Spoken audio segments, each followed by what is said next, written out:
আজকে ব্রেকফাস্টে চাউমিন বানাবো পেঁয়াজ লঙ্কা ডিম দিয়ে একদম ঘরোয়াভাবে। এই জন্য আমি অর্ধেকটা চাউমিন এখানে নিয়ে নিয়েছি। গ্যাসের ওপর এবার জল গরম হতে দিলাম। জলটা একটু গরম হয়ে গেলে এর মধ্যে আমি চাউমিনটা দিয়ে দেবো সেদ্ধ হওয়ার জন্য।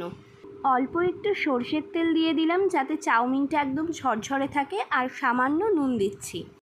চাউমিনগুলো অল্প সেদ্ধ করব, কারণ বেশি সেদ্ধ হয়ে গেলে একটা আরেকটার সাথে জড়িয়ে যাবে আর ঝরঝরে ভাবটা একদম থাকবে না। মোটামুটি সেদ্ধ হয়ে গেছে।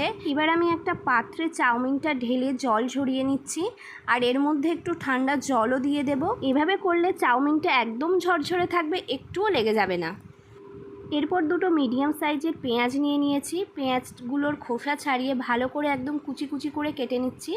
কিছুটা পেঁয়াজ কুচি আমি তেলে ভেজে নেব, আর কিছুটা পেঁয়াজ কুচি শেষে চাউমিনে দেওয়ার জন্য রেখে দেব। লঙ্কাগুলোও আমি ছোট ছোট করে কেটে নিচ্ছি। আমি 3টে ডিম নিয়েছি চাউমিনে দেওয়ার জন্য। এবার একটা বাটি নিয়ে 3টে ডিম এক এক করে আমি ভালো করে ফাটিয়ে ওই বাটিতে রেখে দেব। কড়াই বসিয়ে দিয়েছি। কড়াই একটু গরম হলে এর মধ্যে সরষের তেল দিয়ে দিচ্ছি বেশ খানিকটা। তেলটা কড়াইয়ের সারা গায়ে ভালো করে মাখিয়ে নেব। এরপর পেঁয়াজ কুচিগুলো তেলের মধ্যে ছেড়ে দিচ্ছি। 1 মিনিট মতো একটু নেড়ে নিয়ে এরপর আমি এর মধ্যে লঙ্কা কুচিগুলোও দিয়ে দেব, আর তারপর 1 থেকে 2 মিনিট ভালো করে নাড়ব যাতে পেঁয়াজগুলো একটু ভাজা ভাজা হয়ে যায়।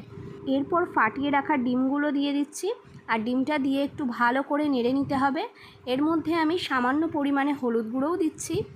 সব কিছু একসাথে বেশ ভাজা ভাজা হয়ে গেলে এবার সেদ্ধ করে রাখা চাউমিনগুলো আমি এর মধ্যে দিয়ে দেব। এইভাবে চাউমিন রান্না খুবই সহজ, সময় কম লাগে, আর খেতেও কিন্তু দারুণ হয়। এর মধ্যে আমি স্বাদ মতো নুন দিয়ে দিচ্ছি। এরপর দুটো কাঁটা চামচের সাহায্যে চাউমিনগুলো ভালো করে নাড়ব যাতে মশলাগুলো খুব ভালোভাবে চাউমিনের সাথে মিক্স হয়ে যায়।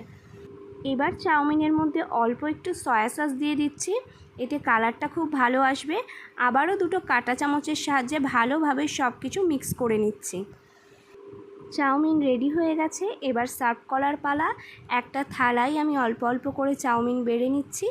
এর ওপর দিয়ে অল্প কাঁচা পেঁয়াজ কুচি এবং ভাজা বাদাম ছড়িয়ে দিচ্ছি। চলো তাহলে এবার ব্রেকফাস্ট করে নিই। যদি তোমাদের আমার এই রেসিপিটা ভালো লাগে তাহলে অবশ্যই লাইক শেয়ার করে দিও, আর আমার চ্যানেলটাকে কিন্তু সাবস্ক্রাইব করতে একদম ভুলো না। আবার দেখা হবে তোমাদের সাথে নতুন ভিডিওয়। বাই।